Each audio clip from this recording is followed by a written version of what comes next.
Wahaikum jami tahiyatil Islam. Assalamualaikum warahmatullahi wabarakatuh. Innal hamdalillah nahmaduhu wa nasta'inuhu wa nastaghfiruhu wa natubu ilaih wa na'udzu billahi min syururi anfusina min sayyiati a'malina may yahdihillahu fala mudhillalah wa may yudlil falan tajida lahu waliyyan mursyida. Asyhadu an la ilaha illallah wahdahu la syarika lah wa asyhadu anna nabiyyana Muhammadan abduhu wa rasuluhu la nabiyya wa la rasula ba'da. Allahumma fassalli wa sallim ala nabiyyina Muhammad sallallahu alaihi wasallam wa ala alihi wa ashabihi wa man tabi'ahum bi ihsanin ila yaumiddin. Amma ba'd, subhanaka la ilma lana illa ma 'allamtana innaka antal alimul hakim.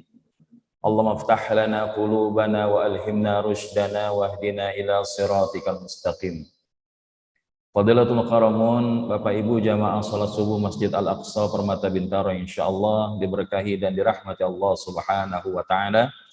Bagaimana kabarnya pagi hari ini? Semoga lafaz hamdalah yang sama-sama kita ucapkan semakin meneguhkan rasa kesyukuran kita kepada Allah Subhanahu wa taala. Karena kalau kita berbicara tentang syukur, ternyata jumlah orang bersyukur itu tidak banyak. Pernah di suatu waktu Sayyidina Umar ibn al-Khattab mendapati ada seseorang yang berdoa, Allahumma ja'alni min ibadikal qalil. Ya Allah, jadikanlah aku menjadi bagian dari orang yang sedikit. Maka saat itu ditanya oleh Sayyidina Umar, ya fulan, dari manakah engkau mendapatkan doa itu? Maka kemudian yang ditanya oleh Amirul Mukminin pada saat itu mengatakan, bukankah Allah Subhanahu wa taala telah menegaskan di dalam Al-Qur'an, qalilum min ibadiyas syakur. Atau di dalam ayat yang lain, qalilan ma tashkurun. Sedikit di antara hamba-hamba Allah, mereka-mereka yang bersyukur kepada Allah. Maka harapannya mudah-mudahan kita menjadi bagian di antara kelompok hamba Allah yang sedikit itu, sehingga dengannya Allah pantaskan curahan, tambahan nikmat-nikmat lainnya di dalam kehidupan kita hari ini, hingga hari di mana kita kelak akan bertemu dengan Allah Subhanahu wa taala. Dan tentang hal ini ada satu ungkapan menarik daripada seorang ulama yang bernama Syekh Ibnul Qayyim Al-Jauziyah rahimahullah, di mana beliau mengatakan bahwa yang dimaksud dengan kesyukuran adalah ats-tsana'u 'alan ni'am wa mahabbatuhu wal 'amalu bi ta'atihi, yakni memuji atas nikmat. Ats-tsana'u 'alan ni'am, karena yang namanya kita mendapatkan nikmat itu kita nggak akan sanggup untuk menghitungnya, betapa banyak nikmat yang telah Allah berikan kepada kita. Kira-kira kalau dalam setiap hari kita buat jurnal syukur, kita catat nikmat-nikmat Allah, bisa kita lakukan itu Bapak Ibu? Kalaupun bisa, apakah sudah mencukupi? Karena ternyata Allah Subhanahu wa taala memberikan kita begitu banyak nikmat yang sehingga dengannya bukan tidak mungkin kita menjadi orang-orang yang sulit untuk menghitungnya. Wa in ta'uddu ni'matallahi la tuhsuha. Dan jikalau kalian ingin menghitung banyaknya nikmat Allah, maka kalian tidak akan sanggup untuk menghitungnya. Sehingga ketika kita berbicara tentang nikmat-nikmat Allah, maka Ibnul Qayyim Al-Jauziyah rahimahullah juga menyebutkan ada nikmat nisbi, ada nikmat hakiki. Nikmat nisbi adalah nikmat-nikmat yang selama ini kita sebut sebagai atribut-atribut kenikmatan dunia. Memiliki pasangan, keturunan, harta benda, pangkat dan jabatan, bahkan termasuk ilmu dan kesehatan. Ini adalah di antara nikmat nisbi. Yang kalau kita diberikan nikmat-nikmat itu oleh Allah Subhanahu wa taala, namun tidak digunakan di dalam rangka mendekat kepada Allah, bisa jadi itu menggelincirkan, bisa jadi itu menjadi ujian, bahkan bisa jadi itu menjadi istidraj. Ada orang-orang yang ketika di dalam perjalanan hidupnya diberikan oleh Allah Subhanahu wa taala kenikmatan-kenikmatan tersebut. Maka berkaca kepada satu peristiwa yang menarik di dalam episode kehidupan sebelum kita. Ada sekelompok pemuda yang mereka kemudian tidak makan, tidak minum, bahkan tidur selama 309 tahun. Kira-kira kalau kita hari ini nggak makan, nggak minum, bisa sanggupnya bertahan berapa lama Bapak Ibu? Sanggupnya bertahan berapa lama? 3 hari. Lebih dari 3 hari? Rasanya berat untuk bisa bertahan, betul? Tidur paling lama berapa jam Bapak Ibu? Tidur paling lama berapa jam? Ada seseorang yang tidur sampai 24 jam gitu Bapak Ibu dalam kondisi sadar? Karena kalau kita tidur 24 jam itu badan bangun dalam kondisi pegal-pegal, betul nggak? Tapi insya Allah kalau kita sewajarnya kita tidur kurang lebih sekitar 6-7 jam, itu pun sudah sangat banyak. Bahkan ada yang sampai 8 jam. Tapi kadang-kadang sudah 8 jam, ada lagi begitu sampai di masjid, alhamdulillah tidur lagi. Tapi insya Allah di sini nggak ada yang tidur ya, jamaahnya alhamdulillah. Kelihatan wajah-wajahnya bercahaya, cahaya daripada sholat malam, sholat subuh, dan insya Allah mudah-mudahan cahaya majelis ilmu pada pagi hari ini. Amin ya rabbal alamin. Namun kalau kita kembalikan kepada kisah tadi, ini adalah kisahnya siapa? Ashabul Kahfi. Ashabul Kahfi ini dikaruniakan oleh Allah, nggak makan, nggak tidur, nggak makan, nggak minum, tidur 309 tahun. Ajaib nggak Bapak Ibu? Ajaib nggak? Namun yang menarik ketika beliau ini sampai di depan mulut gua, mereka berminta kepada Allah, mereka berdoa kepada Allah agar dikasih nikmat, tapi jangan sampai tergelincir. Doanya apa? Bismillahirrahmanirrahim. Rabbana atina min ladunka rahmah wa hayyi' lana min amrina rasyada. Ya Allah, anugerahkanlah rahmah. Maka ketika Ashabul Kahfi minta kepada Allah rahmah, para mufassir menafsirkan sedikitnya 3 kebaikan yang mereka minta kepada Allah. Yang pertama adalah as-salamah, keselamatan. Keselamatan dari apa? Pada saat itu ada raja yang zalim, yang kalau rakyatnya bertentangan, maka itu akan kelak menjadi orang-orang yang tidak akan bisa bertahan lama kehidupannya. Maka saat itu mereka minta, dalam tafsir Ibnu Katsir disebutkan bahwa yang dimaksud raja itu adalah Raja Daqyanus. Maka pada saat itu yang mereka minta, cuman ya Allah selamatkan kami dari kejaran raja yang zalim. Mereka nggak minta agar rajanya ditenggelamkan, agar rajanya itu dihancurkan, enggak. Tapi cuman minta diselamatkan. Dan Allah kasih itu. Kemudian apalagi ar-rizq, rezeki. Tadi nggak makan, nggak minum, tidur 309 tahun. Ini rezeki yang Allah beri. Dan yang ketiga adalah al-jannah. Dia minta agar dianugerahkan surganya Allah Ta'ala. Dan Allah berikan semua itu.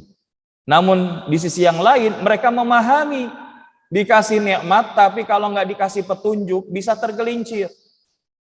Ada orang dikasih harta tapi nggak dikasih rosyada, petunjuk, keterbimbingan dari Allah Subhanahu wa Ta'ala, maka dengan harta itu tergelincir. Siapa?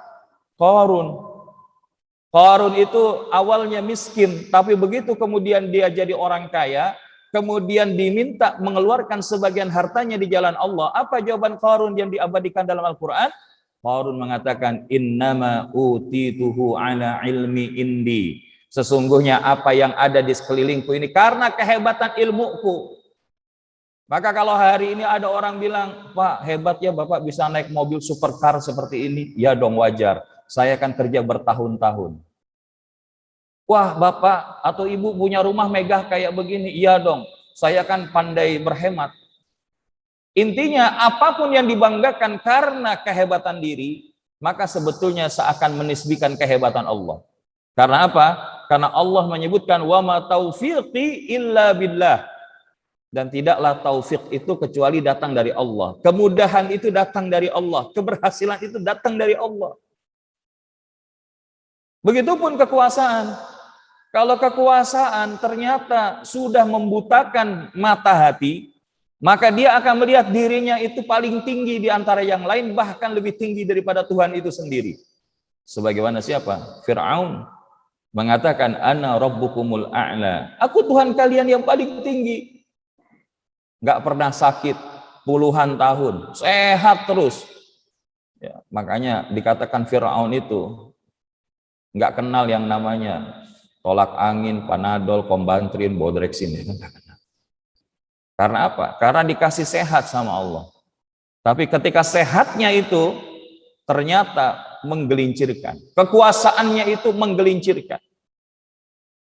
Bahkan kalau ada muncul rasa senioritas, merasa paling dari yang lain. Ana khairum minhu, aku lebih baik daripada dia. Itu namanya virus iblis.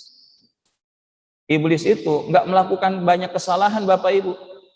Sebelum berada di neraka, adanya di surga. Cuman satu kesalahannya dia, nggak mau sujud kepada Adam sebagai bentuk penghormatan kepada Allah. Bahasanya apa? Ana khairum minhu. Aku lebih baik daripada dia. Kalau bahasa anak muda, saya senior, ente junior. Ngerasa diri lebih baik, ngerasa lebih dulu, ngerasa paling soleh, ngerasa paling suci, merasa paling benar. Maka itu yang kemudian tergelincirkan. Makanya Ashabul Kahfi minta kepada Allah, wahayyi lana min amrina rasyada. Dan agar dimintakan kepada Allah agar diberikan daripada rasyada. Rasyada itu petunjuk, keterbimbingan. Termasuk kalau hari ini kita punya ilmu, dikasih nikmat ilmu oleh Allah Subhanahu wa taala, tapi kalau nggak diberikan rasyada, maka bukan tidak mungkin ilmunya itu tidak membawa dia kepada kebermanfaatan. Ada ilmu yang nggak bermanfaat, Ustadz, ada. Bahkan Nabi minta kepada Allah Subhanahu wa taala dalam hadis riwayat Imam At-Tirmidzi, Allahumma inni a'udzubika min ilmi la yanfa' wa min qalbi la yakhsha wa min nafsin la tashba' wa min du'a'i la yustajab lah ya rabbal alamin. Ya Allah, lindungilah aku daripada ilmu yang tidak bermanfaat, hati yang tidak pernah khusyuk, nafsu yang tidak pernah terpuaskan, dan daripada doa yang tidak engkau terima. Nabi saja minta kepada Allah begitu, apalagi kita umatnya. Maka oleh karenanya Bapak Ibu yang dirahmati Allah Subhanahu wa taala, kita memuji kepada Allah kalau hari ini dipilih oleh Allah untuk bisa hadir di masjid, memenuhi panggilan Allah taala, istijabatu lillah, melaksanakan salat subuh secara berjamaah. Memuji kita kepada Allah, alhamdulillahilladzi bi ni'matihi tatimmus shalihat, masih dipilih oleh Allah untuk hadir di dalam majelis ilmu ini, baik offline maupun online. Karena ketika kita dipilih Allah berada di dalam majelis ini, insya Allah Allah menghendaki kebaikan dalam diri kita. Man yuridillahu bihi khairan yufaqihu fid din. Barang siapa yang dikehendaki Allah kebaikan, kata Nabi, maka Allah akan fahamkan akan agama. Gimana caranya? Ngaji, salah satu jalan yang utama. Maka oleh karenanya, dan dia mencintai daripada amal-amal tersebut. Wa mahabbatuhu, maka orang yang senang datang ke pengajian, ini bagian daripada kesyukuran mudah-mudahan. Karena apa? Dia ngerasa bahwa semakin dia mendapatkan ilmu, semakin dia merasa kurang.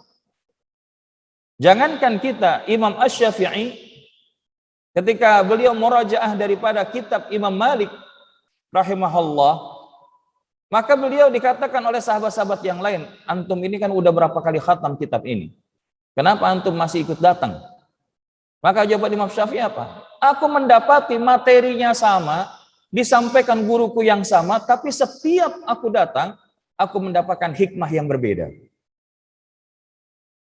Maka oleh karena itu, kenapa kita berharap agar kita budaya ngaji itu jadi budaya hidupnya seorang muslim.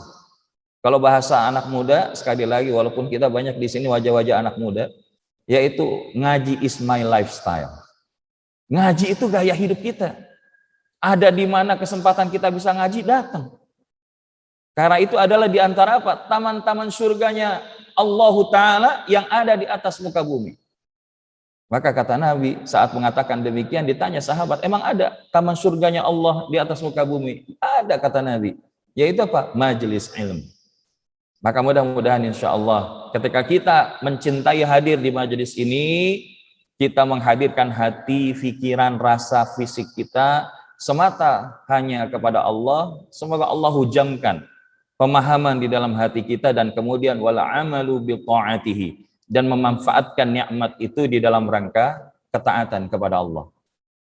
Dan oleh karenanya Syekh Al-Munawi rahimahullah bahkan juga menyebutkan syukur itu ada dua tahapan. Yang pertama bersyukur dengan lisan, yaitu pujian atau memuji pada yang memberikan nikmat, dan yang kedua adalah bersyukur dengan semua anggota badan, yaitu membalas nikmat dengan yang pantas. Maksudnya apa?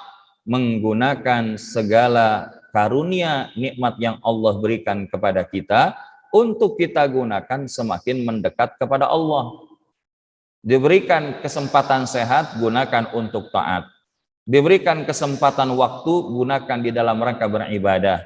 Diberikan nikmat harta, maka dibelanjakan di jalan Allah, dan seterusnya. Inilah yang dimaksud dengan bersyukur dengan anggota badan. Maka ketika Nabi SAW ditanya oleh Ummul Mukminin, kenapa sholat malamnya begitu panjang dan lama sehingga kakinya bengkak, maka Nabi hanya mengatakan, afala akuna abdan syakura. Apakah aku nggak boleh jadi hamba Allah yang bersyukur? Dan oleh karena itulah Syekh Al-Munawi rahimahullah kemudian menjelaskan, asy-syakur, orang-orang yang banyak bersyukur adalah dia mencurahkan semua usahanya di dalam rangka menunaikan rasa syukur dengan hati, dengan lisan, dan anggota badan dalam bentuk meyakini dan mengakui. Meyakini dan mengakui. Karena dengan kita menghadirkan pengakuan, maka kita nggak akan sibuk dengan terlalu banyak permintaan. Hari ini banyak orang minta lantaran kurang mengakui, betul atau tidak? Padahal rumusnya, kalau kita berkaca di dalam sholat, rumusnya itu 5:1. 5 kali mengakui dan 1 kali kita minta. Dalam hidup kita, lebih banyak mana? Mengakui atau lebih banyak minta? Kenapa kita hitung 5:1? Coba kita lihat. Ya. 1 rakaat begitu selesai, takbiratul ihram, Allahu Akbar, membaca doa iftitah, kemudian baca lafaz Bismillahirrahmanirrahim. Alhamdulillahi rabbil alamin. 1 kali. Ngakui, betul? Begitu kita kemudian ruku, setelah baca surah Allahu Akbar, kita baca nih lafaz yang umum. Subhana rabbiyal azimi wa bihamdi. 2 kali kita ngaku, betul? Kemudian i'tidal, sami Allahu liman hamidah, rabbana walakal hamd. Berapa kali? 3 kali. Kemudian sujud 2 kali. Allahu Akbar, subhana rabbiyal a'la wa bihamdi. Berapa kali? 5 kali. Dan kita mintanya pada siapa? Duduk di antara 2 sujud. Apa doanya kita minta? Rabbighfirli warhamni wajburni warfa'ni warzuqni wahdini wa'afini wa. Walaupun cuma sekali minta, tapi mintanya manusia banget gak kita? Kenapa kita bilang gini?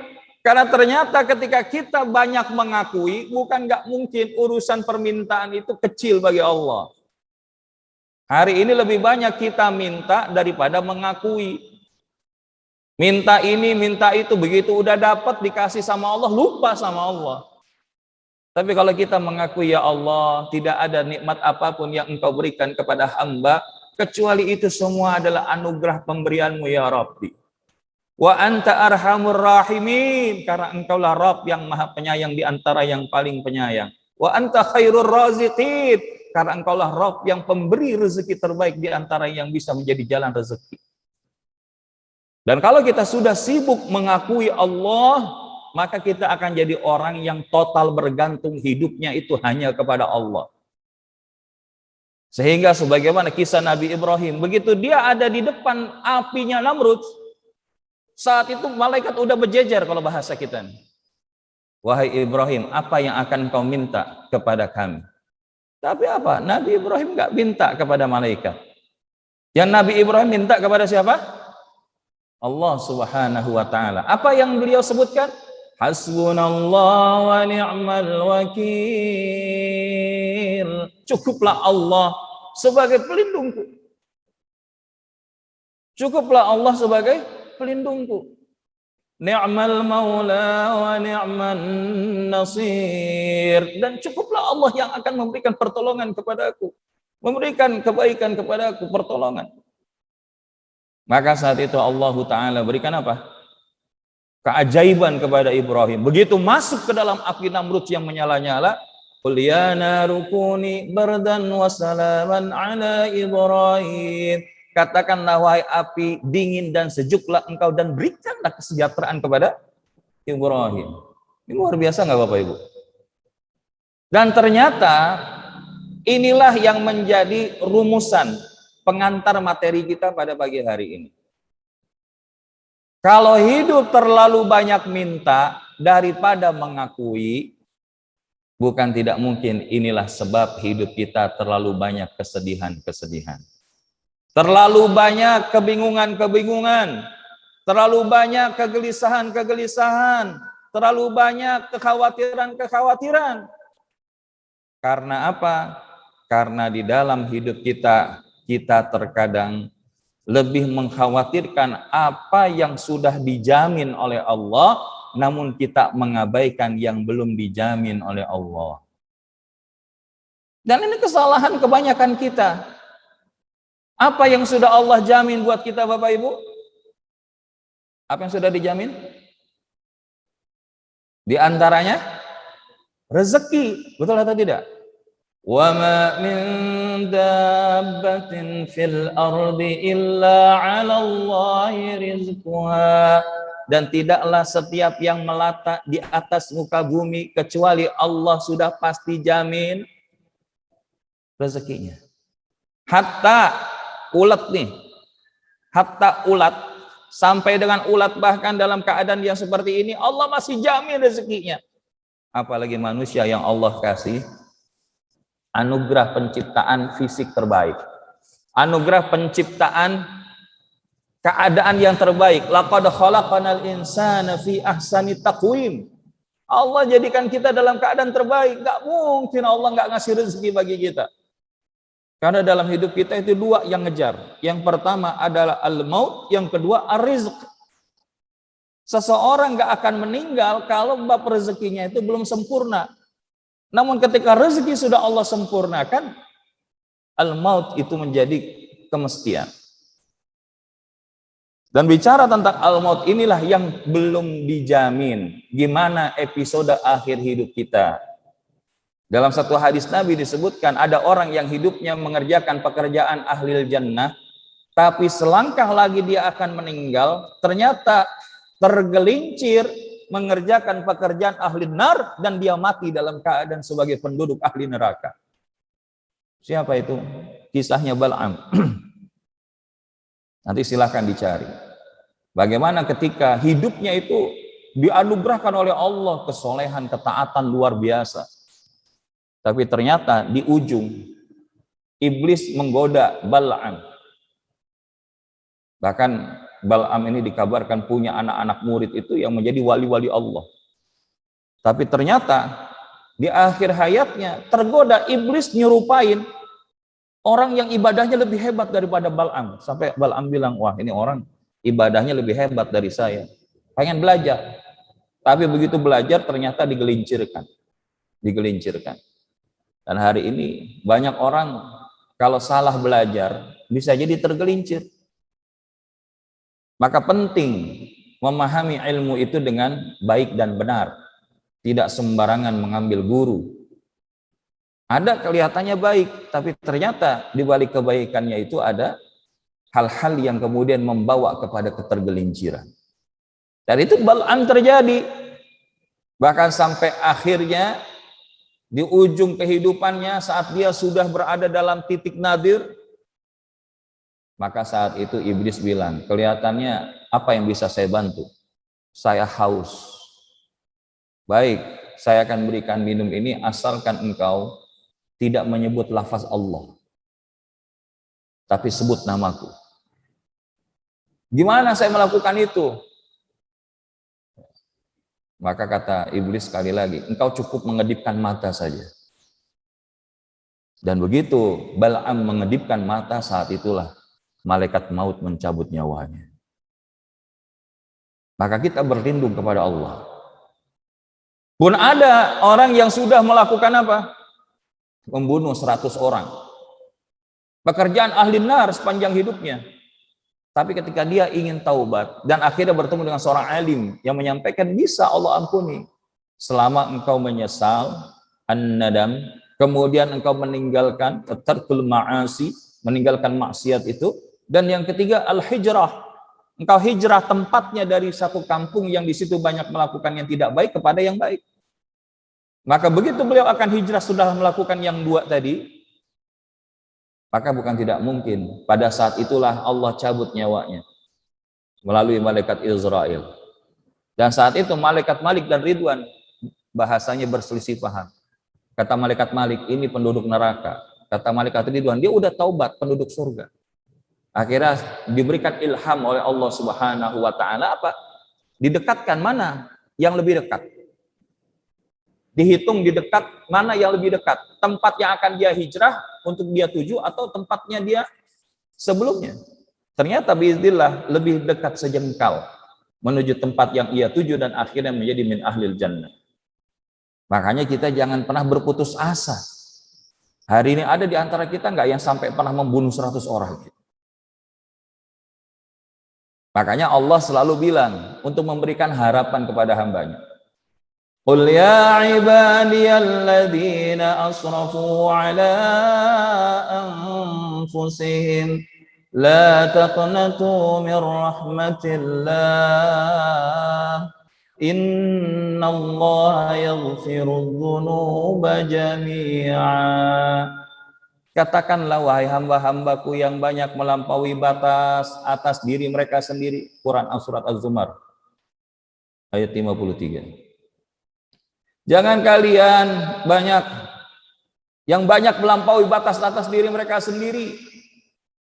La taqnatu min rahmatillah. Jangan pernah kalian putus asa daripada rahmat Allah. Innallaha yaghfiru dzunuba jami'a. Sesungguhnya Allah mengampuni dosa-dosa kalian semuanya. Asalkan kita tahu caranya. Apa di antara caranya? وَالَّذِينَ إِذَا فَعَلُوا فَاحِشَةً أَوْ ظَلَمُوا أَنفُسَهُمْ ذَكَرُوا اللَّهَ فَاسْتَغْفَرُوا لِذُنُوبِهِمْ وَمَنْ يَغْفِرُ الذُّنُوبَ إِلَّا اللَّهُ وَلَمْ يُصِرُّوا عَلَى مَا فَعَلُوا وَهُمْ يَعْلَمُونَ. Dan mereka orang-orang yang bertakwa ketika sadar setelah berbuat yang tidak baik, berlaku zalim atas diri mereka sendiri, dzakarullah, dia ingat sama Allah, fastaghfaru lidzunubihim, dan dia minta ampun sama Allah. Wa may yaghfirudz dzunuba illallah, karena siapa lagi yang bisa mengampuni dosanya selain daripada Allah, dan dia tidak mengulangi lagi perbuatan yang sebelumnya ia lakukan. Itulah jikalau ia mengetahuinya. Maka kalau kita tahu rumusnya Bapak Ibu, kita nggak akan putus asa dari rahmat Allah. Dan di kesempatan inilah kita harusnya bisa jadi orang-orang yang jauh daripada kesedihan-kesedihan. Walaupun sekali lagi kalau kita katakan sedih ini bagian dari fitrahnya manusia. Dan di dalam kajian kita hari ini ketika berbicara, don't be sad, la tahzan, innallaha ma'ana. Don't be sad, because Allah with us. Jangan sedih Bapak Ibu, karena Allah itu bersama dengan kita. Walaupun sedih itu fitrah manusia. Nabi dan Rasul ada nggak yang pernah sedih Bapak Ibu? Ada. Siapa? Nabi Ya'qub. Ya, bagaimana ketika para abang-abangnya Nabi Yusuf. Sementara Nabi Yusuf itu paling disayang. Dibawa ke hutan, setelah sampai di hutan, ditinggalin di sumur. Kemudian pulang. Ya, Yusuf itu habis diterkam sama binatang buas. Ini bajunya. Nangis Nabi Yakub. Tapi bedanya nangisnya Nabi Yakub, dia hanya mengadukan kesedihannya itu kepada Allah. Mengadukan kesedihannya kepada Allah. Jangankan Nabi Yakub, Rasulullah Muhammad SAW juga pernah sedih, betul? Bahkan ada 1 tahun disebut tahun kesedihan, Amul Huzni. Karena di 1 tahun istrinya yang selama ini mendukung dakwah beliau, Allah panggil. Bahkan apa? Pamannya yang beliau cintai dan mencintai beliau wafat dalam keadaan masih belum beriman kepada Allah. Sedih nggak?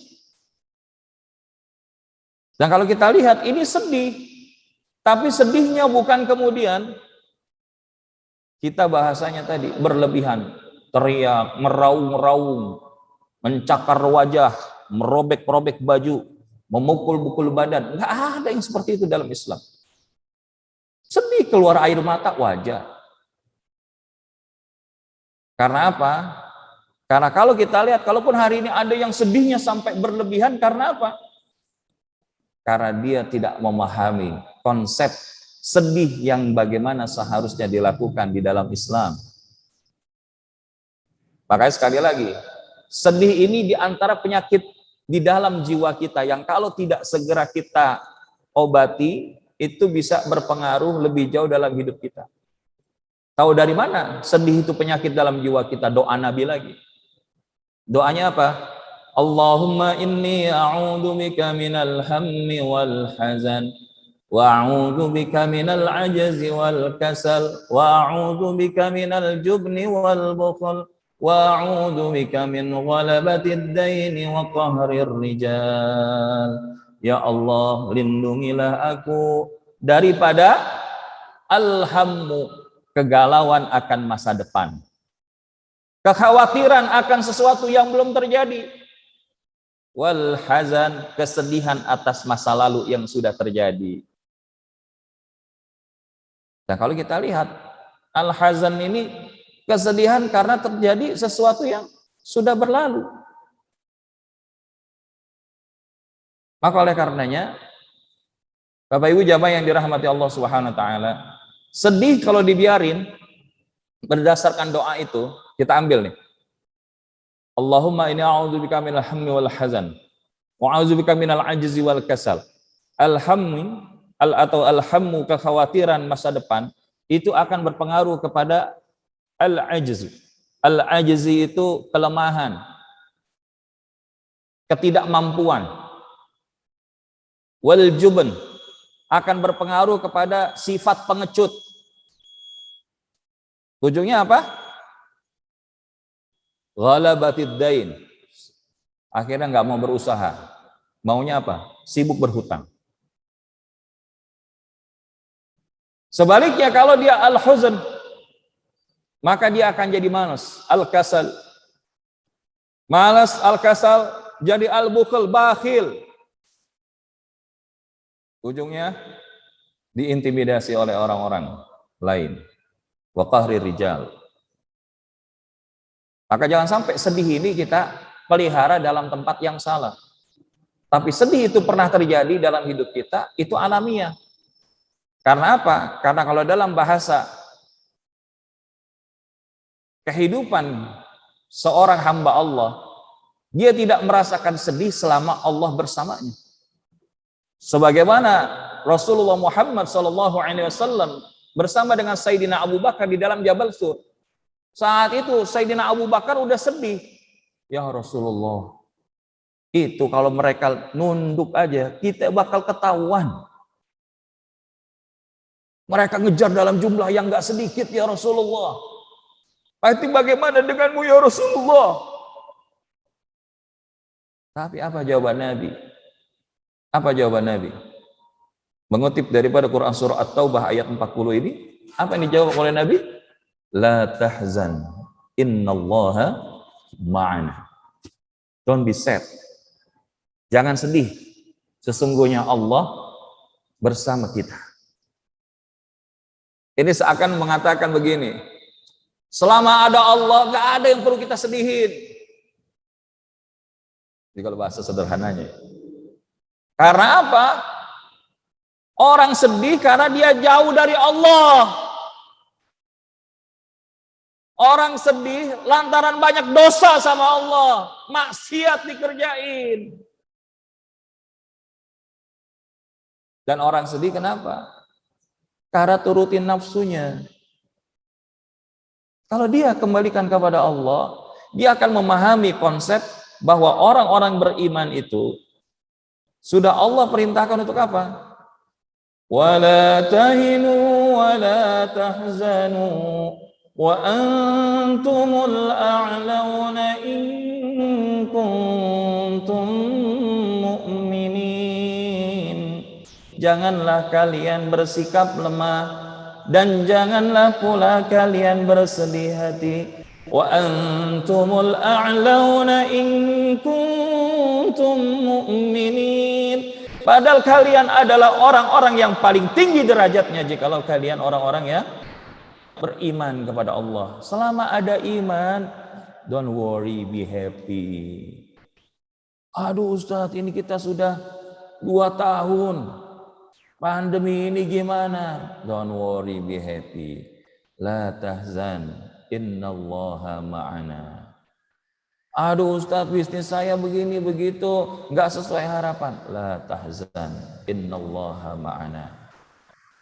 Kalau seseorang itu hatinya terkoneksi dengan Allah, maka nggak ada alasan dia khawatir dan takut. Dia nggak akan bilang, ya Rabbi, wahai Allah, saya punya masalah yang besar. Tapi dia akan bilang, wahai masalah, saya punya Allah yang maha besar. Hari ini kebanyakan kita, kalau berhadapi masalah, mana yang lebih besar? Masalah atau Allah, Bapak Ibu? Maka wajar, kalau ketika kita melihat masalah itu lebih besar daripada Allah, kesedihan-kesedihan itulah yang akan mendera kehidupan kita. Lalu gimana agar kita jangan sampai jadi orang-orang yang berada di dalam kesedihan itu? Maka seyogianya protokol awal penghapus kesedihan itu adalah zikrullah. Ala bidzikrillah tatma'innul qulub. Ingatlah, dengan mengingat Allah, hati kita tuh jadi tenang. Dan ketika kita mengingat Allah itu kita sedih, mengingat dosa-dosa kita. Jadi sedih itu air mata. Ada air mata karena ingat dosa-dosa kita, betul nggak Bapak Ibu? Tapi kalau bahasa yang lebih indah lagi, Imam Al-Ghazali mengatakan, seseorang yang dia begitu yakin dengan Allah, bahkan melihat daun jatuh dari pohonnya saja bisa meneteskan air mata. Karena apa? Merasakan bagaimana, ya ini kalau bahasa Ibnu Qayyim Al-Jauziyah rahimahullah, kalau seseorang tahu bagaimana urusan hidupnya itu diatur sama Allah, dikendalikan oleh Allah, maka tidak akan berhenti ia mengeluarkan air mata karena tangis kesyukurannya. Jadi orang nangis itu 2. Satu karena dosa, yang kedua karena bahagia. Dan dosa ada juga yang nangisnya karena dia takut dosanya itu kepada Allah, ada yang karena apa? Nafsu yang ketiga itu. Keinginannya tidak terpenuhi. Karena apa? Ngandelin diri, bukan ngandelin Allah. Percaya diri, bukan percaya Allah. Karena Allah udah jamin. Satu paket itu. Satu paket, kalau kita punya takwa, wa may yattaqillaha yaj'al lahu makhraja wa yarzuqhu min haitsu la yahtasib. Wa may yatawakkal 'ala Allah fa huwa hasbuh. Allah udah jamin. Siapa yang bergantungnya hanya kepada Allah, wa may yatawakkal 'ala Allah fa huwa hasbuh. Allah cukupkan. Allah cukupkan. Karena kehebatan kita itu terbatas, Bapak Ibu. Kehebatan Allah unlimited. Dan ini tahallus bin ni'mah.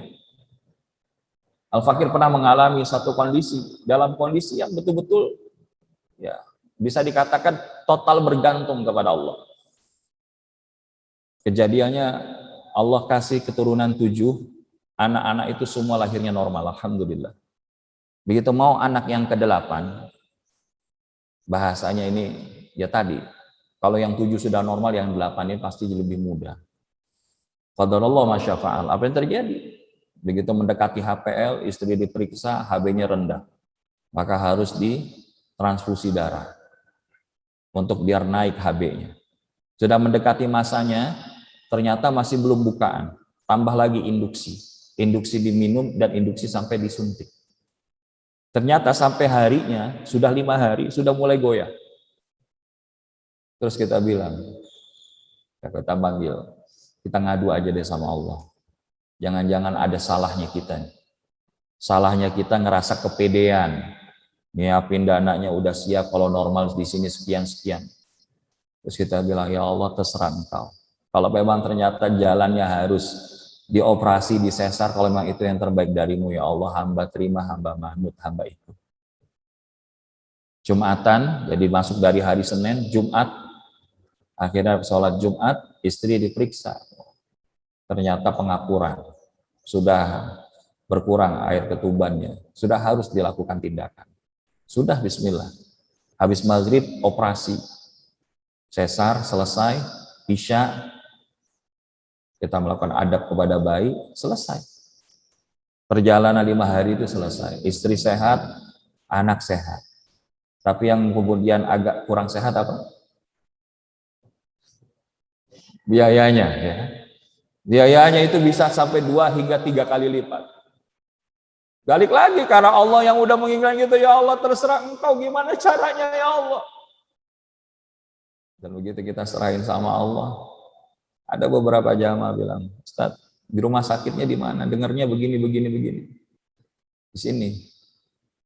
Udah Ustaz, jangan dipikirin lagi berapa biayanya, yang penting istri sehat, anak sehat. Dan itu diselesaikan oleh Allah. Diselesaikan oleh Allah dengan menghadirkan orang-orang terbaik. Selama apa? Kesedihan kita hanya ditujukan kepada Allah. Karena kalau kita sedihnya sama orang, sedihnya sama makhluk, menggantungkan harap kita kepada makhluk, itu patah hati yang disengaja. Karena kalau kita terlalu bergantung kepada makhluk, siapapun dia, maka kita akan mengalami patah hati yang disengaja. Kecewa ujungnya, gusar, marah-marah. Ada apa-apa, la tahzan, innallaha ma'ana. Sebagaimana Nabi Yunus, kesedihannya dibalut dengan zikir. La ilaha illa anta subhanaka inni kuntu minadh dhalimin. Nabi Adam diturunkan di atas muka bumi, dipisahin sama Bunda Hawa. Apa yang diadukan kepada Allah? Rabbana zalamna anfusana wa illam taghfir lana wa tarhamna lanakunanna minal khasirin. Jadi kalau kita balikin ke Allah, nginget sama Allah, hati kita jauh lebih tenang. Nabi Musa, di depan ada lautan, di belakang dikejar Firaun. Promising land ada di seberang Laut Merah. Maka apa yang Nabi Musa minta? Allahumma lakal hamdu wa ilaikal mushtaka wa antal musta'an wa la hawla wa la quwwata illa billah al-aliyyil azim. Allahumma lakal hamdu, ya Allah, hanya kepadamu lah kami memanjatkan segala pujian, mengajukan segala bentuk penghormatan. Wa ilaikal mushtaka, dan hanya kepadamu lah kami adukan kesedihan kami, ya Allah. Wa antal musta'an, karena engkaulah sebaik-baik Rabb yang bisa memberikan pertolongan. Wala haula wala quwwata illa billahil aliyyil azim. Maka Bapak Ibu jamaah yang dirahmati Allah Subhanahu wa taala, maka zikrullah adalah protokol awal penghapus kesedihan. Kalau kita balikin ke Allah, sebagaimana Sayyidina Abu Bakar tadi sedih, tapi kata Nabi, la tahzan innallaha ma'an. Makanya kenapa kalau ada orang sakit tuh Bapak Ibu, kita kasih dorongan motivasi yang positif. Misalkan ketika kita menjenguk seseorang, terus ketika kita jenguk, ya kita bacalah buku catatan kesehatan di depan tempat tidurnya itu. Wah Pak, nih kalau kayak begini, kelihatannya nggak lama lagi nih. Jangan. Ada sakit bahkan parah sekalipun, apa ajaran Nabi? La ba'sa tahurun, insya, nggak apa-apa. Insya Allah bersih, sembuh. Coba ajaran Islam tuh mulia nggak Bapak Ibu? Jadi bahasanya tuh orang yang tadinya lagi, karena orang kalau lagi sakit, gundah gulana luar biasa. Jangan dibilangin, wah ibu kemarin ada orang model kayak begini nih, nggak tertolong lagi udah. Makin stres sakitnya. Maka oleh karena itu, episode Nabi Ayub sekali lagi tuh, sedih, sakit, bisnisnya hancur, anaknya wafat semua, dijauhin istri. Tapi apa jawaban Nabi Ayub? Alhamdulillahilladzi huwa akhadhaha wa huwa a'taha. Segala puji hanya milik Allah, beliau yang memberi dan beliau yang ngambil. Kalaupun keluar perkataan dari Nabi Ayub cuma bilang, "Idznada rabbahu anni massaniyad durru wa anta arhamur rahimin." Maka kemudian dia berkata kepada Rabb-nya, "Ya Allah, Engkau tahu aku sedang sakit ya Allah, tapi Engkau Rabb yang maha penyayang di antara yang penyayang." Ini namanya kode. Doanya ngode sama Allah. Saya sakit ya Allah, Engkau tahu saya sakit, tapi Engkau yang maha penyayang di antara penyayang. Enggak dibilang sembuhin sakit saya, tapi Engkau Rabb yang maha penyayang di antara yang penyayang. Dan Allah akan akhirnya berikan apa? Kesembuhan, istrinya dikembalikan, anak-anaknya dihadirkan, dan harta kekayaannya lebih banyak. Jadi protokol awal penghapus kesedihan adalah zikrullah. Sedikit kita tambahin kita ya. Maka oleh karena itu, yang pertama adalah kita sadari Allah itu bersama kita. Ma'iyatullah. Orang kalau sudah bersama dengan Allah, dalam satu hadis qudsi dikatakan, Allah akan menjadi penglihatannya, Allah akan menjadi pendengarannya, Allah akan menjadi kata-katanya, lisannya, tangan dan kakinya. Maksudnya apa? Allah jagain penglihatannya, Allah jagain lisan, pendengaran dan seluruh anggota tubuhnya dalam berlaku maksiat kepada Allah. Allah jagain. Bahkan pernah waktu itu di satu media sosial, seorang yang mengamalkan ayat kursi. Jadi ternyata ayat kursi ini nggak main-main Bapak Ibu. Ketika beliau turun dari sebuah tram begitu ya, maka dia lewat di gang, itu banyak preman-preman dan seorang ini muslimah. Dan ketika keesokan harinya ditanya, kenapa? Karena ternyata setelah itu dia ditangkap oleh aparat keamanan karena melakukan aksi kejahatan. Ditanya sama si wanita, kenapa engkau tidak melakukan itu kepadaku? Gimana aku mau melakukan? Ada orang-orang besar di belakangmu. Ada orang-orang besar. Padahal nggak ada siapa-siapa. Dan ternyata apa? Mendawamkan ayatul kursi. Bahkan seseorang yang mendawamkan membaca ayat kursi setelah sholat fardu, ketika kematian menjemput dirinya, mudah-mudahan min ahlil jannah. Ini penjagaan-penjagaan kayak begini Bapak Ibu, minimal kita jagain, mau tidur baca ayat kursi. Jangan kalau pas ngeliat orang kesurupan aja, ayat kursi ya. Begitu baca Allahu la ilaha illallah, ngikutin, makhrajnya kurang pas. Ada begitu. Tapi itu namanya setan begitu. Wala ya'udu hifdzuhuma wa huwal 'aliyyul 'azim. Diulang 3 kali di ujung. Insyaallah Allah jagain, Allah jagain. Yang penting apa? Sadar dulu Allah itu bersama dengan kita. Dan yang kedua apa? Ar-ruju' ilallah. Ketika kita zikir sama Allah tadi ayatnya udah kita baca.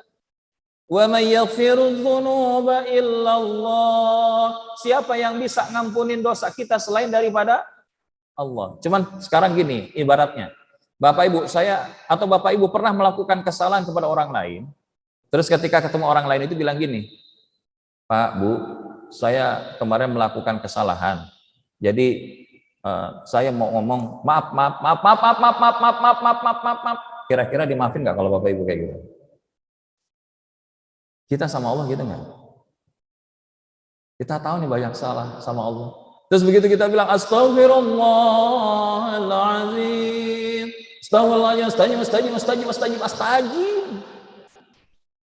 Pantas nggak kita gitu sama Allah? Makanya kalau kita minta tuh sama Allah, ya kayak kembali gitu. Misalkan Bapak Ibu udah lama nggak ketemu orang tua, udah lama nggak ketemu anak karena mondok. Begitu ketemu, ya Rabbi, indah rasa kembali itu, betul nggak?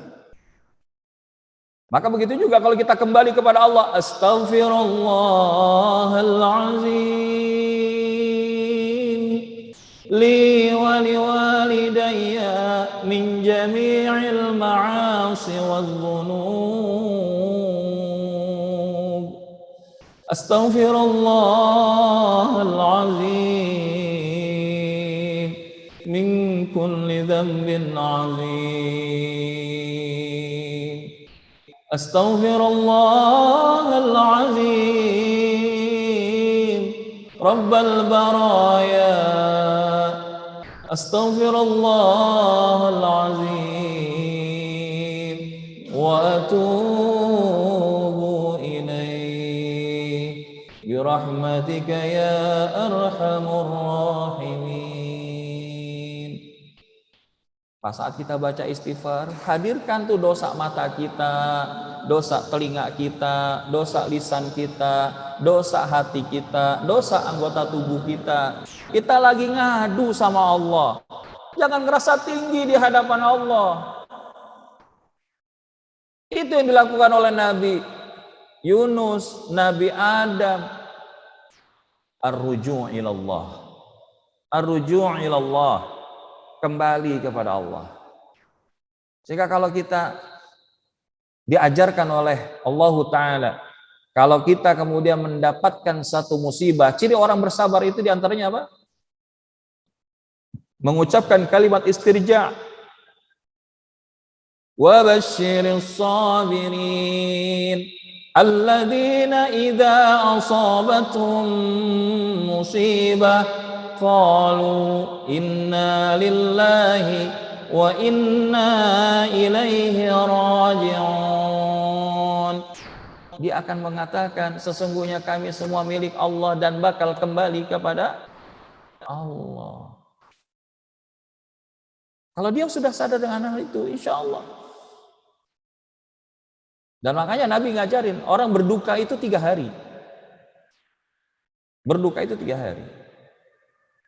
Tapi lebih dari itu khawatirnya duka berkepanjangan. Karena apa? Life must go on. Maka selama kita masih hidup, lakukan amal terbaik and live a great spiritual legacy. Dan tinggalkan spiritual legacy terbaik kita. Hari ini kalau kita bisa berkontribusi pembangunan masjid, bagus. Kalau hari ini kita bisa ikut memakmurkan masjid ini, lebih bagus. Tapi kemakmuran masjid juga harus berdampak kepada kemakmuran umat. Karena barometer kebangkitan umat dimulai dari masjid. Maka oleh karenanya Bapak Ibu yang dirahmati Allah, kemarin ada satu yayasan yang kami bina. Guru-guru ngajinya selama berapa bulan terakhir itu sudah sama sekali nggak ngajar. Terus kita bilang, apa yang bisa dilakukan agar tetap bisa berdaya? Ya Ustadz, kita punya sedikit lahan. Ya kita bisa kelola dengan ternak bebek pedaging. Saya bilang bismillah. Kalau memang itu niatnya, minta sama Allah. Luasin niatnya. Apa niatnya? Niatnya agar kemudian kita bisa ngajar tanpa harus mengajukan daripada biaya belajar bagi para santri maupun para ummahat yang ikut hadir di majelis ini. Terus apalagi?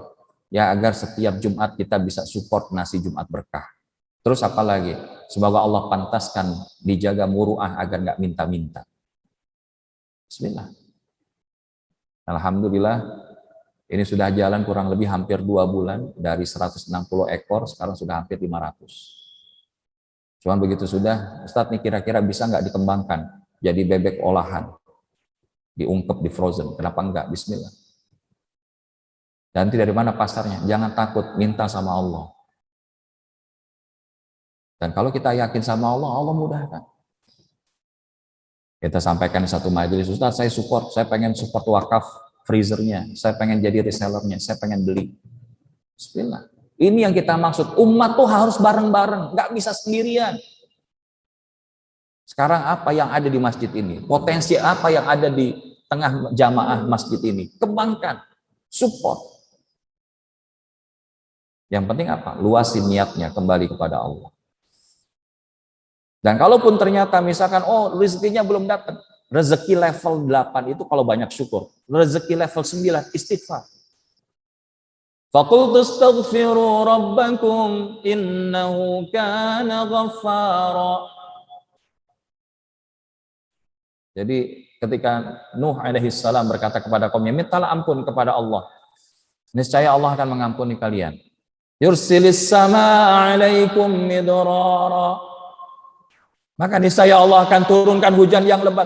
Wa yumdidukum bi amwalin, dan Allah akan banyakkan harta wal banin, dan juga anak-anak kalian. Bahkan dijadikan kebun-kebun kalian itu seperti ya kebun-kebun di surganya Allah Ta'ala yang mengalir air di bawahnya. Itu pintunya. Jadi kalau hari ini kita rezeki kita seret, jangan-jangan yang diantara menyebabkan seret rezeki kita karena karat dosa-dosa kita kepada Allah. Luruhkan karat dosa itu dengan istighfar kepada Allah. Selain daripada istighfar yang tadi disampaikan, ada penghulunya istighfar. Allahumma anta rabbi, la ilaha illa anta khalaqtani, wa ana abduka wa ana ala ahdika wa wa'dika mastata'tu, a'udhu bika min syarri ma sana'tu, abu'u laka bi ni'matika alayya wa abu'u bi dhanbi faghfir li fa innahu la yaghfiru dhunuba illa anta. Maka kalau kita istighfar, insyaallah kesedihan apapun Allah akan ganti. Allah akan ganti dengan kebahagiaan. Ini jaminan dari Nabi. Siapa yang melazimkan istighfar, maka Allah akan merubah daripada kesedihannya dengan kebahagiaan. Dan kesedihan itu wajar, asalkan jangan berlebihan. Nah, inilah Bapak Ibu sebagai pengantar kita. Mudah-mudahan insya Allah di kesempatan berikutnya kita lanjutkan. Lanjutkan kepada apa? Prinsip-prinsip bagaimana menghadirkan la tahzan innallaha ma'ana. Tapi slide terakhirnya adalah ini. Get connected. Karena ternyata ketika kita bilang protokol awal menghapus kesedihan adalah zikrullah, tapi kenapa zikir kita tidak menghadirkan ketenangan hati? Karena jangan-jangan kita nggak terkoneksi dengan Allah. Ibaratnya kita pengen buka satu halaman website, tapi sinyalnya nggak bagus, wifi-nya nggak bisa diakses. Kira-kira rasanya gimana Bapak Ibu? Nggak dapat informasinya, gelisah, betul nggak? Begitu juga kita sama Allah. Kenapa kok kita udah zikir keluar dari lisan kita, tapi kok kita nggak tenang? Karena hatinya nggak terkoneksi sama Allah. Termasuk bahkan diungkapkan seorang ulama, kalau kita sholat nggak ada rasa, itu seperti kita mempersembahkan bangkai di hadapan Allah. Makanya oleh karena itu, salah satu menghadirkan rasa itu dengan memperbanyak istighfar. Karena ketika kita memperbanyak istighfar yang tadi kita sampaikan, hadis Nabi SAW riwayat Imam Ahmad, man aktsara minal istighfar ja'alallahu lahu min kulli hammin faraja. Siapa yang banyakin istighfar, niscaya Allah berikan jalan keluar bagi setiap kesedihannya. Allah ganti dengan bahagia. Wa min kulli diqin makhraja, kelapangan untuk setiap kesempitannya. Wa razaqahu min haitsu la yahtasib, dan rezeki dari arah yang tidak disangka-sangka. Kisah Imam Ahmad sama tukang roti. Ceritanya itu udah tahu ya Bapak Ibu ya. Bagaimana beliau akhirnya nggak bisa sampai di satu masjid yang orang nggak banyak kenal dia gitu ya. Sampai akhirnya nggak boleh iktikaf dalam masjid, ditaruh di pinggir masjid. Akhirnya tukang roti bilang, "Syekh, ayolah ikut ke rumahku, walaupun aku rumahnya bukan orang kaya, tapi cukuplah untuk satu orang tamu." Dan ternyata begitu kemudian beliau dapati, akhirnya dia fasilitasi makan roti. Udah selesai mau istirahat, maka dilihat sama si Imam Ahmad ini, si penjual roti ini setiap ngangkat roti baca astagfirullah. Begitu dia bakar roti baca astagfirullah. Begitu beliau angkat roti dibaca astagfirullah. Maka ditanya, "Wahai fulan, apa yang kau dapatkan ketika engkau mengamalkan itu?" Dia bilang apa? "Semua hajatku sudah Allah ijabah." Masya Allah. Kecuali satu yang belum. Apa itu? Aku merindukan Imam Ahmad bin Hanbal hadir di dalam rumahku. Allahu Akbar, kata Imam Ahmad. Ternyata istighfar ini mula yang menyebabkan aku sampai di rumah ini. Syekh, antum Imam Ahmad bin Hanbal? Nah, Masya Allah. Jadi hari ini Bapak Ibu, jangan sampai biarkan kesedihan itu mendera kehidupan kita, dan balurlah kesedihan itu dengan sikap arif di dalam diri, dengan istighfar. Dan apa yang dimaksud dengan menghadirkan sikap arif dalam diri? Ketika dia sebut nama Allah, ada rasa bangga. Dia bangga punya Allah. Apabila menyebut dirinya, dia ngerasa hina. Karena apa? Banyak dosa, banyak salah, banyak khilaf. Apabila memperhatikan ayat-ayat Allah, dia ambil pelajarannya. Ayat-ayat qauliyah, ayat-ayat kauniyah. Apabila muncul keinginan bermaksiat, dia segera mencegahnya. Karena dia nggak tahu apakah masih punya kesempatan untuk bertobat atau tidak. Apabila disebutkan ampunan Allah, dia ngerasa gembira. Dan ketika mengingat dosanya, dia segera beristighfar. Inilah orang-orang arif di dalam dirinya. Dan mudah-mudahan kita dibimbing oleh Allah Subhanahu wa Ta'ala untuk menjadi orang-orang yang arif ketika mensikapi problematika, permasalahan, keinginan, harapan-harapan dalam hidup kita, sehingga jangan sampai apa yang disebutkan tadi menjadi kesedihan-kesedihan di dalam hidup kita. Dan insya Allah mudah-mudahan hari ini tidak membuat Bapak Ibu cepat puas. Insya Allah di pertemuan berikutnya kita akan lanjutkan bagian yang kedua. Don't be sad, la tahzan, innallaha ma'ana. Cause Allah with us. Kita akan belajar sama-sama mengkaji prinsip-prinsip bagaimana menghadirkan ketidaksedihan atau mengobati kesedihan yang ada dalam hidup kita, dan langkah-langkah yang bisa kita lakukan. Mudah-mudahan yang disampaikan ini ada manfaatnya. Apabila ada pertanyaan, jika ada waktu, atau kita cukupkan. Baik. Jadi di ujungnya tadi apa Pak Haji? Antara syukur dan lemah, gitu ya. Bismillahirrahmanirrahim. Jadi di dalam ayat ini sebetulnya penekanannya adalah tentang di antara urgensi keimanan dalam hidup kita. Bahasanya semua masalah itu nggak akan jadi masalah kalau kita punya iman. Maksudnya gimana? Karena orang beriman ini kan kata Nabi mengagumkan. Ajaban li amril mu'min, inna amrahu kullahu lahu khair. Sungguh menakjubkan urusan orang beriman. Semua urusannya baik. Walaysa dzaka li ahadin illa lil mu'min. Dan ini nggak ada pada diri seseorang kecuali orang beriman. Kenapa? In asabathu sarra'u syakara fakana khairul lah. Kalau dia dikasih kemudahan, kelapangan, bersyukur, itu jadi baik bagi dia. Wa in asabathu dharra'u sabara fakana khairul lah. Dan kalau dia dikasih kesulitan, musibah, ujian, dia bersabar dan itu pun menjadi baik bagi dia. Intinya, semua episode itu baik bagi orang beriman. Makanya dalam bahasa ini Allah mengingatkan, jangan kalian lemah, jangan kalian sedih. Karena apa? Kalian tuh paling tinggi derajatnya di sisi Allah.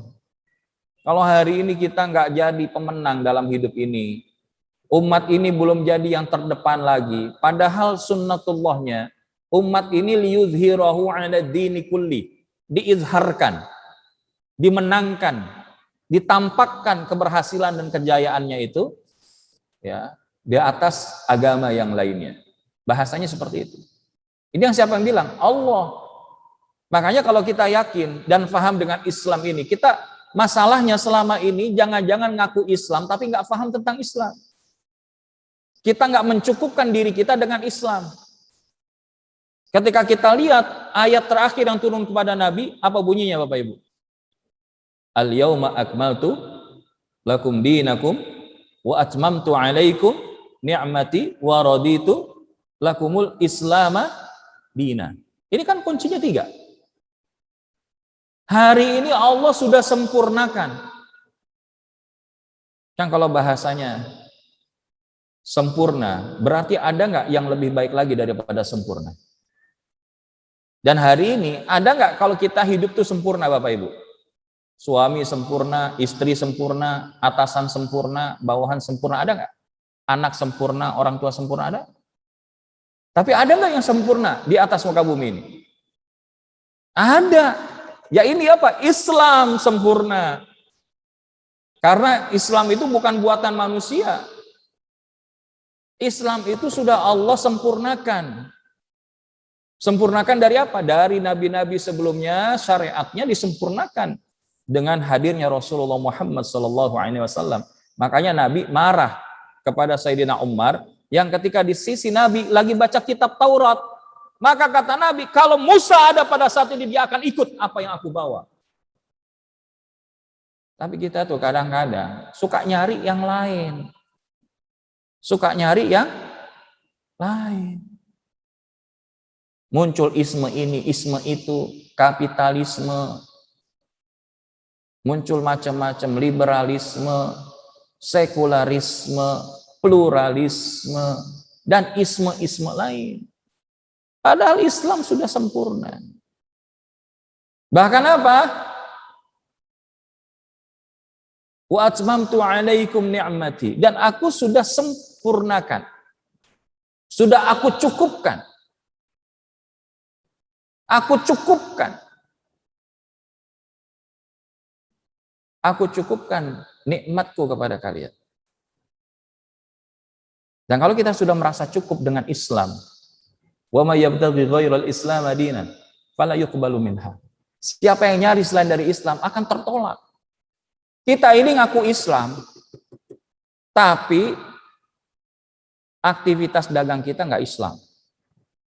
Kita ngaku Islam, kerja, tapi nggak pakai nilai Islam. Kita ngaku Islam, tapi bermasyarakat nggak pakai nilai Islam.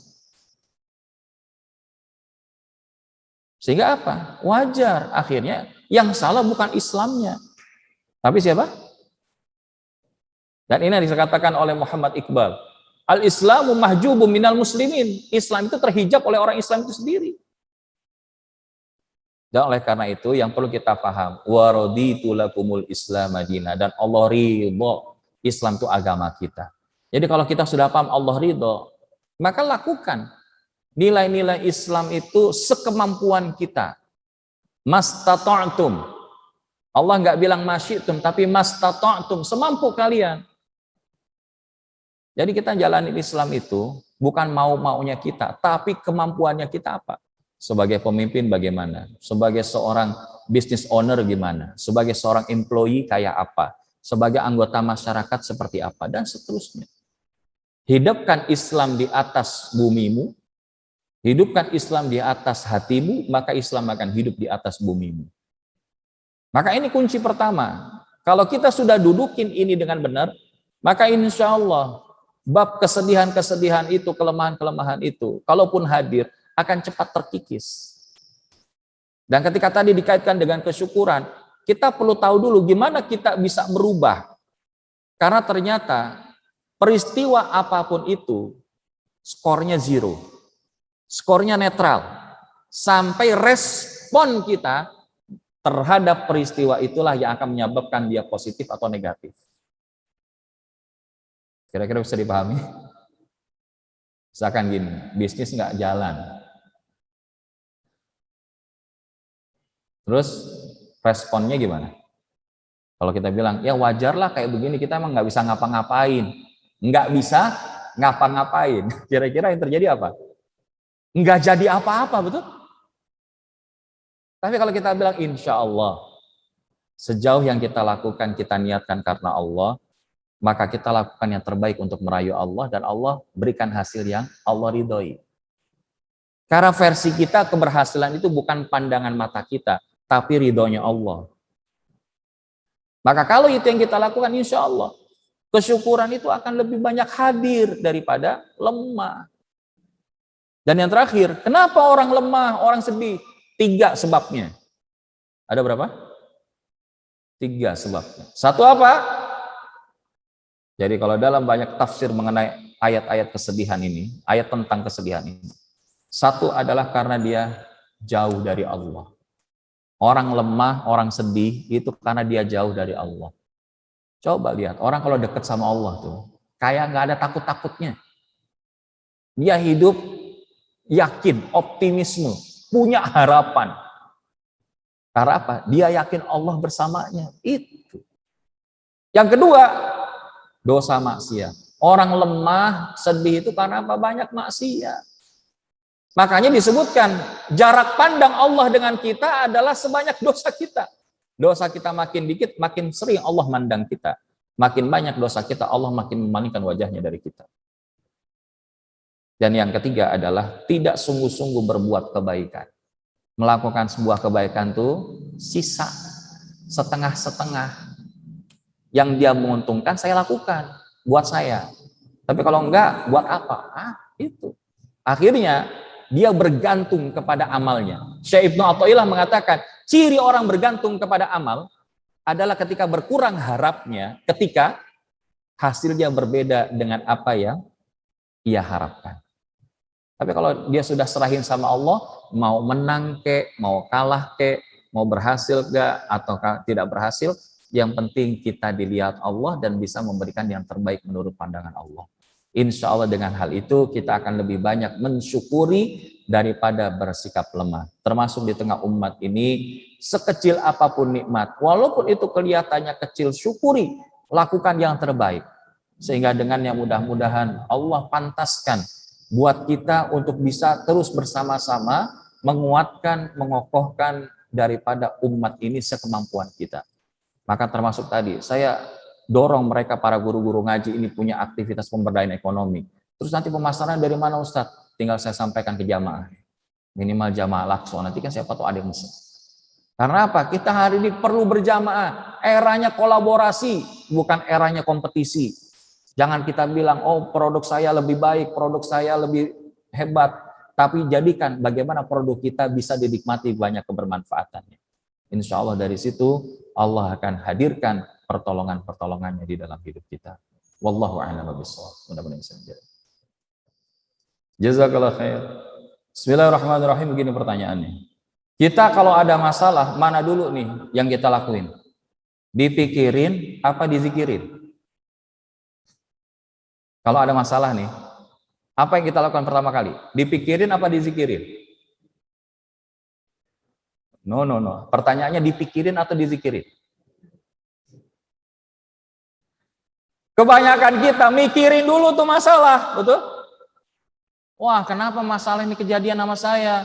Oh, kenapa kok bukan si fulan? Padahal si fulan gak rajin ibadah, saya mah rajin pengajian setiap hari Ahad ke masjid.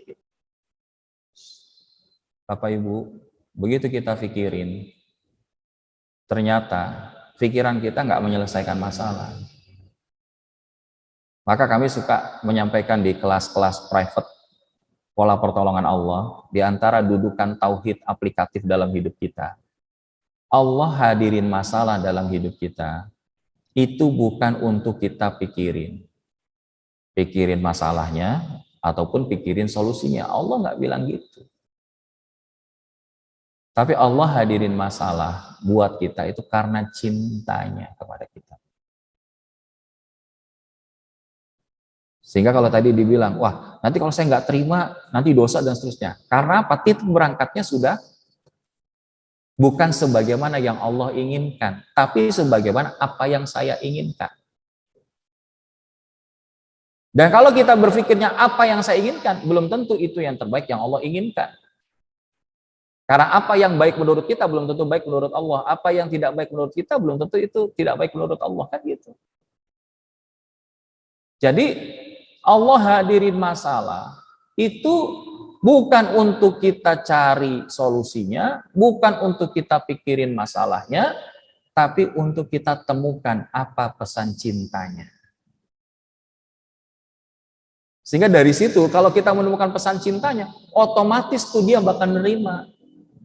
Contohnya Nabi Ayub tadi, atau Nabi Yunus lah. Nabi Yunus yang paling sederhana kita paham. Masuk dalam perut ikan, masalah nggak?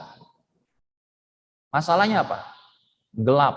Kegelapan perut ikan, kegelapan lautan, kegelapan malam. Tapi apa Nabi Yunus mikirin masalah? Kenapa ya saya ada di sini gitu? Atau dia pikirin cari solusinya, tusuk-tusuk aja lah tenggorokannya ikan nih biar dia muntah gitu kan. Enggak. Tapi apa? Balikin lagi ke Allah. Tadi protokol pertamanya apa? Zikrullah. Temukan apa pesan cinta yang Allah berikan. Dengan cara apa? Tawajuhkan hati kita kepada Allah. Kemudian kita, kalau kita mendapati ada kontribusi kesalahan kita, istighfar sama Allah. Istighfarnya Nabi Yunus, istighfarnya Nabi Adam. Itu karena apa? Karena ketika dapetin masalah, nggak langsung bilang, ya Allah kenapa saya dipisahin sama istri saya? Atau ya Allah saya kan begini gara-gara iblis. Enggak. Nabi Adam nggak nyalain siapa-siapa. Tapi bagaimana dalam dirinya? Menerima dulu, accepted. Apapun yang terjadi dalam hidup kita, itu pasti yang terbaik dari Allah. Betul apa enggak? Sekarang gini, kalau saya tanya Bapak Ibu, Allah tuh selalu memberikan yang terbaik, kadang-kadang terbaik, atau yang nggak terbaik dalam hidup kita? Mana jawabannya? Mana yang menurut Bapak Ibu? Allah selalu memberikan yang terbaik, betul? Jadi kalau sudah memberikan yang terbaik, apakah ada masalah dalam hidup kita? Timbulnya masalah karena kita nggak terima dari Allah. Dan ketika nggak terima, bukan tidak mungkin itu yang menggelincirkan jadi kufur. Dan ketika seorang kufur, nikmat itu dosa. Jadi kalau kita sedih, ada range-nya. Nah insya Allah, itu yang akan kita kaji di pertemuan berikutnya. Insya Allah 1 bulan yang akan datang. Mudah-mudahan nanti diingetin ya.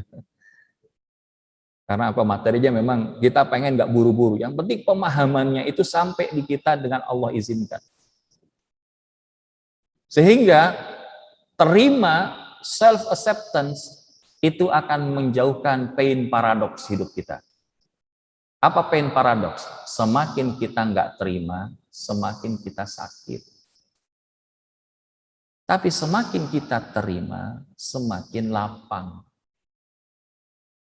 Di luar sana itu ada orang nggak punya tangan, nggak punya kaki, tapi senyum terus. Bahkan dia bukan muslim. Dengan energi itu aja dia bisa melakukan banyak hal. Kemarin ada olimpiade apa itu? Para orang-orang apa istilahnya yang punya kekhususan. Enggak ada kesedihan di wajah mereka itu. Kita dikasih lengkap sama Allah, baru diuji sedikit masalah, udah ngeluh sama Allah.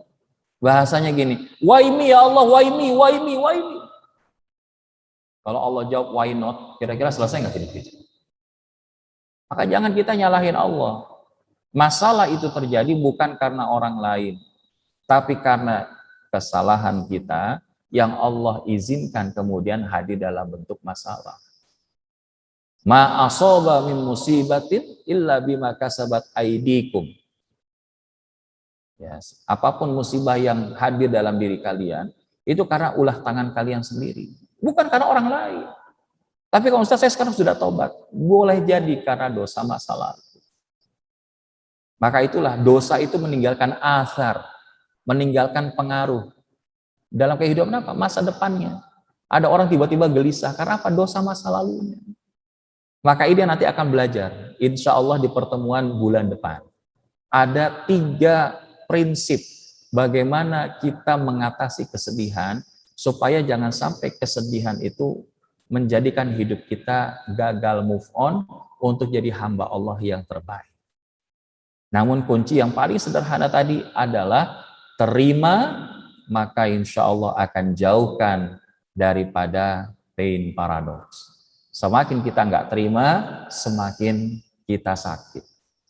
Sakit apa? Ya, semakin kita merasa pedih, semakin merasa sedih, semakin merasa ya macam-macam. Bagaimana agar kiat khusyuk di dalam sholat? Ini ada beberapa cara ya, tapi yang paling sederhana adalah ketika gerakan lisan tidak mendahului gerakan hati. Artinya hadirkan hati kita ke Allah dengan dua rasa. Kalau Syekh Ibnu Athaillah, rasa hina dan rasa butuh, maka niscaya insya Allah kita akan merasakan nikmatnya berdialog, berkomunikasi dengan Allah. Insya Allah itu bab yang mudah-mudahan nanti lain waktu kita akan bahas, dan kita ada satu program judulnya menemukan rasa di dalam sholat. Dan alhamdulillah ini juga sudah mendapatkan animo positif.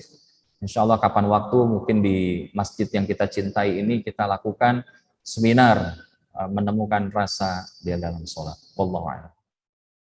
Waalaikumsalam warahmatullahi wabarakatuh. Saya ingin penutup dengan satu doa Bapak Ibu. Tadi pertanyaan Bapak yang kedua ya. Jadi ada satu doa ketika kita lagi galau, gelisah, sedih, ada satu doa yang Nabi ajarin. Mudah-mudahan kita bisa ngamalin. Berkenan kita baca sama-sama Bapak Ibu. Bismillahirrahmanirrahim.